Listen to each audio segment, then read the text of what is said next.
ഇന്നത്തെ നമ്മുടെ വിഷയം ഇപ്പോൾ നല്ല കടുത്ത വേനലാണ്. ഇപ്പോൾ ഈ കടുത്ത ചൂടിൽ നിന്ന് നമ്മുടെ ബോഡിയെ രക്ഷിക്കാൻ വേണ്ടി നമ്മൾ ബോഡിക്ക് തണുപ്പ് കിട്ടുന്ന പല സാധനങ്ങളും സെലക്ട് ചെയ്ത് കഴിക്കാറുണ്ട്. അത്തരത്തിലുള്ള വെജിറ്റബിൾസ്, ഫ്രൂട്ട്സ്, നട്ട്സൊക്കെ. അപ്പോൾ നട്ട്സിൻ്റെ കൂട്ടത്തിൽ നമ്മൾ ഡേറ്റ്സ് ഉപയോഗിക്കാറുണ്ട്, ഈത്തപ്പഴം. അപ്പോൾ ഇപ്പോൾ നോയമ്പ് കാലമായതുകൊണ്ട് ഇപ്പോൾ ഈത്തപ്പഴത്തിൻ്റെ ഉപയോഗം വളരെ കൂടുതലാണ്. അപ്പോൾ ഈത്തപ്പഴം ഒരു നാച്ചുറലായിട്ട് ബോഡി കൂൾ ചെയ്യുന്ന ഒരു പ്രോഡക്റ്റ് ആണെങ്കിലും കൂടുതലായിട്ട് കഴിച്ചാൽ അത് ചില സൈഡ് എഫക്ട്സ് ഉണ്ടാക്കും. അപ്പം നമുക്ക് ഈത്തപ്പഴം സേഫായിട്ട് എങ്ങനെ കഴിക്കണം, ഏത് രൂപത്തിൽ കഴിക്കണം, എത്ര എണ്ണം കഴിക്കണമെന്നും നോക്കാം. ഇതിൻ്റെ ശാസ്ത്രീയ നാമം ഫിനിക്സ് ഡാക്ലിഫെറേ എന്നാണ്.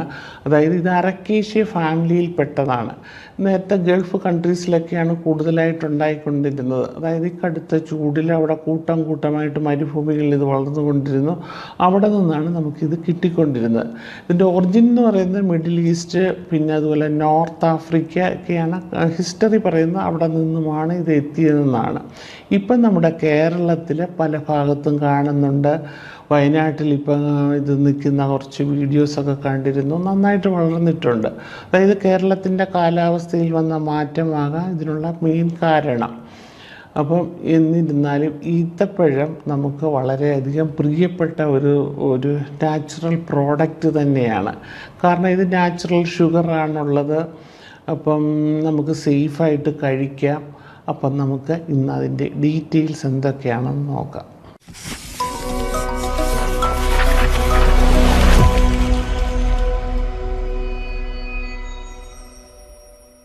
ഹെൽത്തി ബെഡ്സിലേക്ക് എല്ലാവർക്കും സ്വാഗതം. ഞാൻ ഡോക്ടർ കല.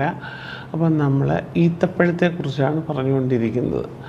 അപ്പോൾ ഈ പാം ട്രീസ് ഇപ്പം നമ്മുടെ നാട്ടിലിങ്ങനെ ചെറുതായിട്ട് കണ്ടു തുടങ്ങിയെങ്കിലും ഇനി ചിലപ്പം കുറച്ച് കാലക്രമേണ ഏറിയ പല സ്ഥലങ്ങളിലും ഇത് വന്നെത്താനുള്ള സാധ്യത കൂടുതലാണ്. കാരണം ഇതിൻ്റെ രുചിയും മധുരവും അത്രയ്ക്കാണ് നമ്മളെ ആകർഷിക്കുന്നത്. അതായത് ഇത് one of the best natural സ്നാക്കാണ്, പ്രത്യേകിച്ച് സമ്മറിൽ. അതുകൊണ്ടാണ് ഈ നോമ്പ് കാലത്തൊക്കെ ഇത് ഒരുപാട് ഉപയോഗിക്കുന്നത്. കാരണം ഇത് നമ്മുടെ എനർജി ലെവൽ നന്നായിട്ട് കൂട്ടിത്തരുന്നു. അതുപോലെ ബ്രെയിൻ ഫങ്ഷൻ എൻഹാൻസ് ചെയ്യുന്നു, ബോൺ ഹെൽത്തിനെ സപ്പോർട്ട് ചെയ്യുന്നു, കിഡ്നി സ്റ്റോണിനെ പ്രിവെൻറ്റ് ചെയ്യുന്നു. അതുപോലെ ഇതിലടങ്ങിയിട്ടുള്ള വൈറ്റമിൻ B6, സെറട്ടോണിൻ എന്ന ഹാപ്പി ഹോർമോണിൻ്റെ പ്രൊഡക്ഷൻ നന്നായിട്ട് സഹായിക്കുന്നു. അപ്പോൾ നമുക്ക് നല്ലൊരു മൂഡും ഫീലിങ്സും ഒക്കെ നന്നായിട്ട് വരുന്നു. അതായത് നമ്മളെ ഹാപ്പിയാക്കി നിർത്താൻ ഇതിന് കഴിയുന്നു. അപ്പോൾ ഇങ്ങനെ ഒരുപാട് ഗുണങ്ങളാണ് ഇതിനുള്ളത്. അതുപോലെ തന്നെ ഇതിൽ ആൻറ്റി ഇൻഫ്ലമേറ്ററി, അതുപോലെ ആൻറ്റി ട്യൂമറായിട്ടുള്ള പ്ലാന്റ് കോമ്പൗണ്ട്സ് അടങ്ങിയിട്ടുണ്ട്. അപ്പം നമുക്ക് വലിയ നീർവീഴ്ചയൊക്കെ ശരീരത്തുണ്ടാകാതെ, അതുപോലെ ട്യൂമർ ടെൻഡൻസി വരാതെയും സൂക്ഷിക്കുന്നതിന് ഇത് നന്നായിരിക്കും. ഈത്തപ്പഴം ട്യൂമറിനെ പ്രിവെൻറ്റ് ചെയ്യുമെന്ന് പറഞ്ഞില്ലേ. ഇപ്പോൾ ഇതിലടങ്ങിയിട്ടുള്ള ഫിനോലിക് കോമ്പൗണ്ട്സും അതുപോലെ ഫ്ലവനോയിഡ്സുമാണ് അതിന് ഹെൽപ്പ് ചെയ്യുന്നത്. അപ്പോൾ ചെറിയ തോതിൽ ഇങ്ങനെ കഴിച്ചുകൊണ്ടിരുന്ന ചെറിയ ഗ്രോത്തുകളൊക്കെ ഉണ്ടാകുന്നത് പൊതുവെ തടയുന്നതിന് ഇതിനൊരു പവറുണ്ട്. അതുപോലെ തന്നെ പ്രഗ്നൻസിയുടെ ലാസ്റ്റ് സ്റ്റേജിലൊക്കെ ഇത് സ്വല്പം വീതം കഴിച്ചുകൊണ്ടിരുന്ന് കഴിഞ്ഞാൽ സുഖപ്രസവത്തിന് അത് നന്നായിട്ട് സഹായിക്കും. അതുപോലെ തന്നെ മെയിൽസിൽ ഇത് കഴിച്ചുകൊണ്ടിരുന്ന ടെസ്റ്റോസ്റ്ററോൺ ഹോർമോൺ നന്നായിട്ട് കൂടുന്നതിന് നല്ലതാണ്. സെക്ഷൽ ഡിസയർ കൂടും. അതുപോലെ സ്പേമിൻ്റെ ക്വാണ്ടിറ്റിയും ക്വാളിറ്റിയും കൂടുന്നതിനും ഇത് സഹായിക്കും. അപ്പോൾ ഇങ്ങനെ ഒരുപാട് ഗുണങ്ങളാണുള്ളത്. നമുക്ക് ഇനിയും കുറച്ച്, അതായത് ചെറിയൊരു അളവിലുള്ള ഈത്തപ്പഴത്തിൽ എന്തൊക്കെയാണ് അടങ്ങിയിരിക്കുന്നതെന്ന് നോക്കാം. നമ്മൾ 100 ഗ്രാം ഓർഗാനിക് ഡേറ്റ്സ് എടുക്കുകയാണെങ്കിൽ അതിൽ 326 കിലോ കലോറി ഊർജ്ജം നമുക്ക് കിട്ടും. അതുപോലെ 69% ഷുഗർ കിട്ടും. പിന്നെ നമുക്ക് കാർബോഹൈഡ്രേറ്റ് 72.5, അതുപോലെ തന്നെ അതിൽ മൈന്യൂട്ട് ന്യൂട്രിയൻസായ calcium, sodium, phosphorus, iron, zinc, manganese, potassium ഒക്കെ കിട്ടും അതിൽ നിന്നും. അതുപോലെ തന്നെ vitamin B6, B3, B2, B7 മുതലായ മൂലകങ്ങളും കിട്ടും. പിന്നെ ഫൈബേഴ്സ് ഏകദേശം 6.28 ഗ്രാം അടങ്ങിയിട്ടുണ്ട്. അതുപോലെ പ്രോട്ടീൻ 1.89 ഗ്രാമാണ് അടങ്ങിയിട്ടുള്ളത്. അപ്പോൾ ഇതിലുള്ള മൈക്രോ ന്യൂട്രിയൻസ് ഒക്കെ കണ്ടല്ലോ. അപ്പോൾ ഇത് നമ്മുടെ പ്രോപ്പർ ഹെൽത്തിന് വളരെ നല്ലതാണ്. ഇതിലുള്ള കോപ്പറും മഗ്നീഷ്യവും നമ്മുടെ ബോഡി സെൽസിൻ്റെ ഫങ്ഷന് വളരെ അത്യാവശ്യമാണ്. അതുപോലെ തന്നെ നമ്മുടെ സ്കിൻ റിപ്പയറിനും നല്ലതാണ്. അതുകൊണ്ട് തന്നെ ഇത് കഴിക്കുമ്പോൾ നമ്മുടെ സ്കിന്നും ഹെയറും ഒക്കെ വളരെ നന്നായിട്ടിരിക്കും. ഇതിലുള്ള പൊട്ടാസ്യം നമ്മുടെ ഹാർട്ടിന് നല്ലതാണ്. അപ്പം കിഡ്നി സംബന്ധമായ അസുഖങ്ങൾ കൂടുതലുള്ളവർ ഇത് കൂടുതൽ കഴിക്കുന്നത് നല്ലതല്ല. അപ്പോൾ ഹാർട്ടിന് എന്തുകൊണ്ടും പൊട്ടാസ്യം ഉള്ളതുകൊണ്ട് നല്ലതാണ്.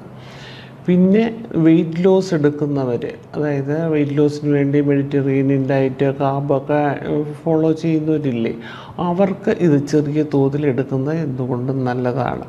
അതായത് ഇത് ഒരു മീഡിയം ടൈപ്പ് 2 ഈത്തപ്പഴത്തിൽ ഏകദേശം 70 to 100 കലോറി നമുക്ക് കിട്ടും. അപ്പം ഒരു നാച്ചുറൽ ഷുഗർ ആയതുകൊണ്ട് നമുക്ക് പഞ്ചസാരയും മറ്റുള്ളതെല്ലാം അവോയ്ഡ് ചെയ്തിട്ട് മധുരം വേണ്ട സ്ഥലത്തൊക്കെ ഇത് സ്വല്പം ഉപയോഗിക്കാവുന്നതാണ്. അതായത് ബ്ലാക്ക് ടീയോ അല്ല ചെറിയ ചായയോ ഒക്കെ കുടിക്കുന്നവർക്ക് മധുരത്തിന് ഇതിൻ്റെ ഒരു സ്വല്പം ഒരെണ്ണം എടുത്ത് സ്വല്പം ഇടയ്ക്കിടയ്ക്ക് കടിച്ച് കഴിച്ചുകൊണ്ട് ചായ കുടിച്ചു കഴിഞ്ഞാൽ നമുക്ക് പഞ്ചസാര ഒഴിവാക്കാൻ പറ്റും. അപ്പോൾ ഇതൊരു നാച്ചുറൽ കൂളിങ്ങും തരും. അതുപോലെ തന്നെ ഇത് നാച്ചുറൽ ഷുഗറല്ലേ, എന്തുകൊണ്ടും നല്ലതാണ്. ഇനി നമുക്ക് ഈത്തപ്പഴം കൂടുതൽ കഴിച്ചാൽ എന്തൊക്കെയാണ് സൈഡ് എഫക്റ്റ് ഉണ്ടാകുന്നതെന്ന് നോക്കാം.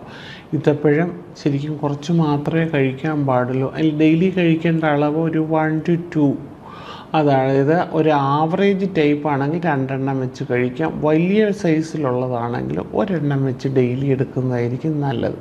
അപ്പോൾ ഇത് കൂടുതൽ കഴിച്ചു കഴിഞ്ഞാൽ നമ്മുടെ വയറിങ്ങനെ ബ്ലോട്ടഡ് ആയിട്ടിരിക്കും, ഗ്യാസ് നിറഞ്ഞ് വിശപ്പില്ലാതെ വരും. അതുപോലെ നമ്മുടെ ബ്ലഡ് ഷുഗർ ലെവൽ നന്നായിട്ട് കൂടും.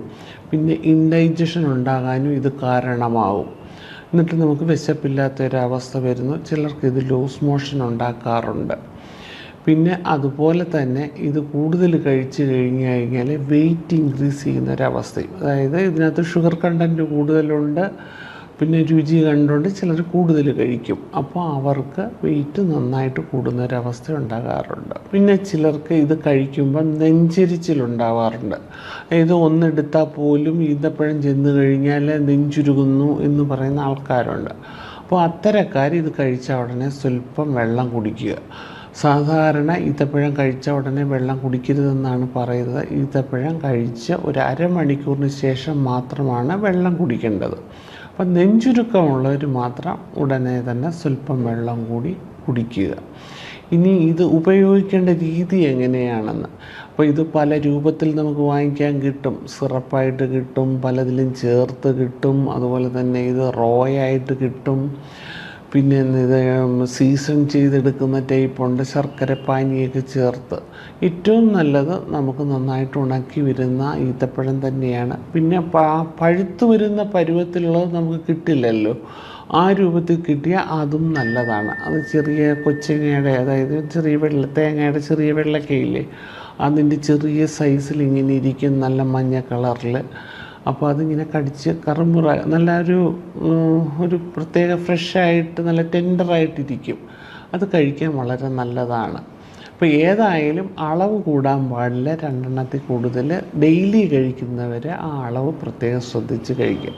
അപ്പം നമ്മൾ സീസൺ ചെയ്ത് വരുന്നതൊക്കെ സാധനങ്ങളില്ലേ, നല്ലതായിട്ട് ഉണക്കി വരുന്ന സാധനങ്ങൾ ഇളം ചൂടുവെള്ളത്തിൽ ഒന്ന് ഇട്ട ശേഷം പെട്ടെന്ന് വാഷ് ചെയ്തെടുത്ത് വേണം ഉപയോഗിക്കാൻ. കാരണം മിക്കവാറും ഉള്ളതെല്ലാം പ്രിസർവേറ്റീവ് ചേർത്തായിരിക്കും വരുന്നത്.